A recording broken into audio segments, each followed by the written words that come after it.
자료 해석 들어가겠습니다. 자, 먼저 문제 유형별 출제 비중을 살펴봐야 되겠죠. NC에서 수리 문제 유형을 이렇게 구분해 볼 수 있습니다. 기초인지와 업무 이렇게 나눌 수 있죠.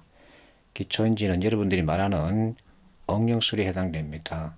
수열 방정식, 확률, 가중치와 같은 것들 계산 위주 문제 유형이죠.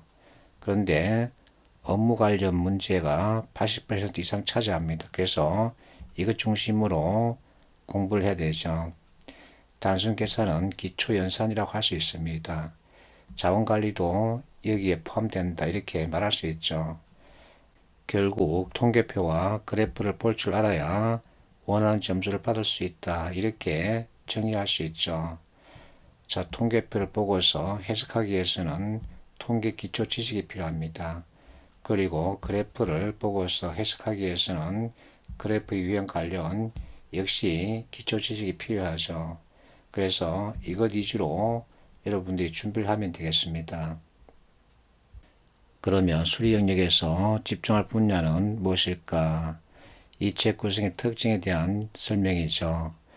교통안전공단이 2021년부터 이와 같은 출제 기준을 공개하고 있습니다. 수리 영역은 기초연산, 기초통계, 도표 분석과 작성 이거 위주로 출제하겠다 이렇게 밝혔죠. 그래서 이 책도 여기에 맞춰서 전체를 구성했습니다. 자, 그러면 자료해석 문제 유형별 난이도는 어떻게 구분할 수 있을까? 나는 이렇게 나누고 있습니다.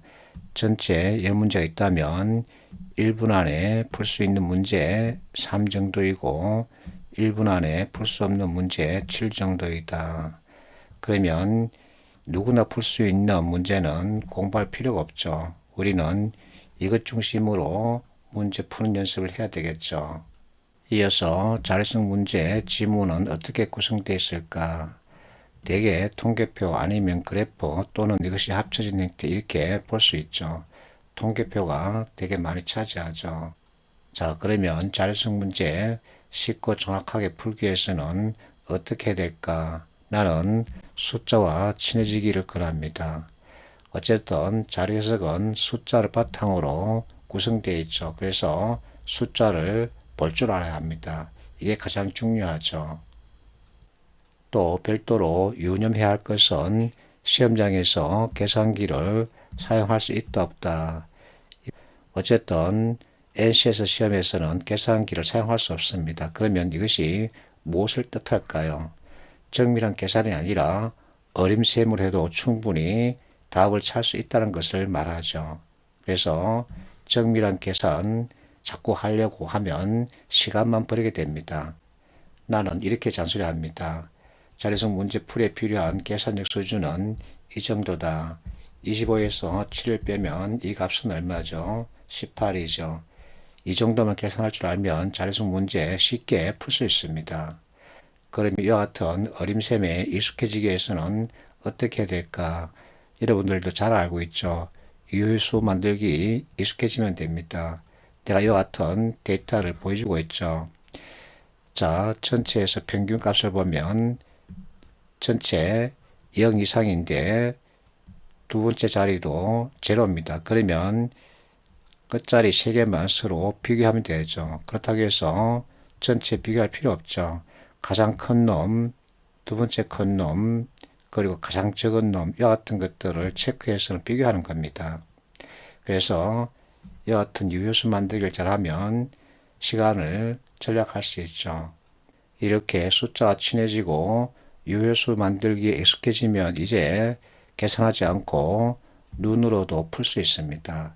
자, 이와 같은 숙제를 받았습니다. 그러면 어떻게 해야 될까?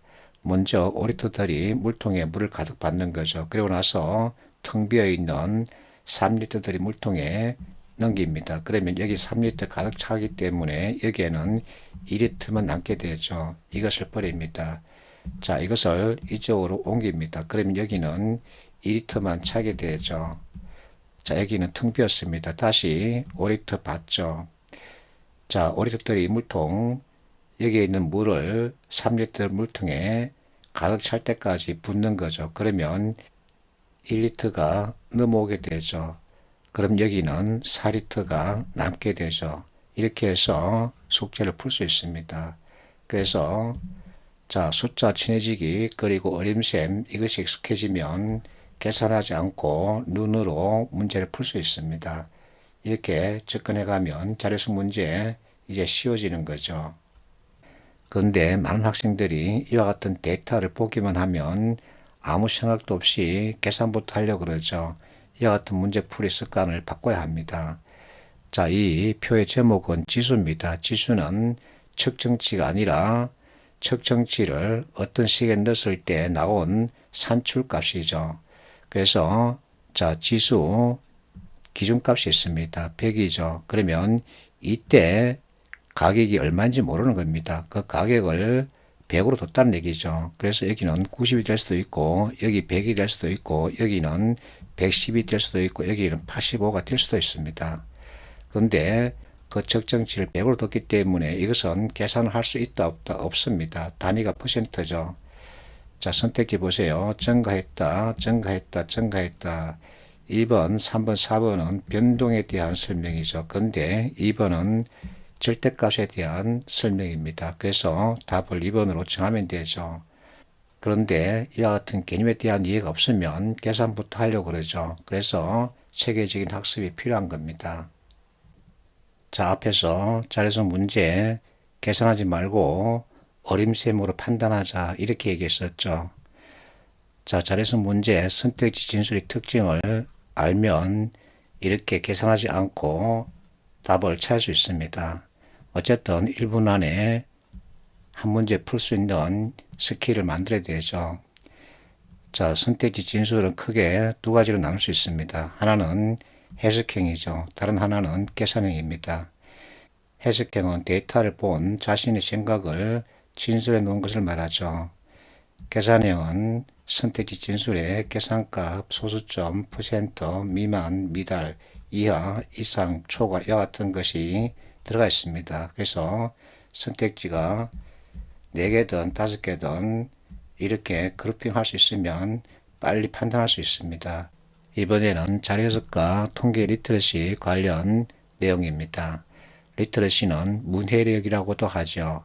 통계 리터러시는 통계 지식을 뜻합니다. 그래서 자료해석 문제는 통계 지식 가지고 봐야 한다는 거죠. 그렇다고 해서 아주 깊이 있는 통계 이론을 요구하는 것이 아니라 여러분들이 중고등학교 때 배웠던 이와 같은 용어만 제대로 이해하면 충분히 풀 수 있습니다.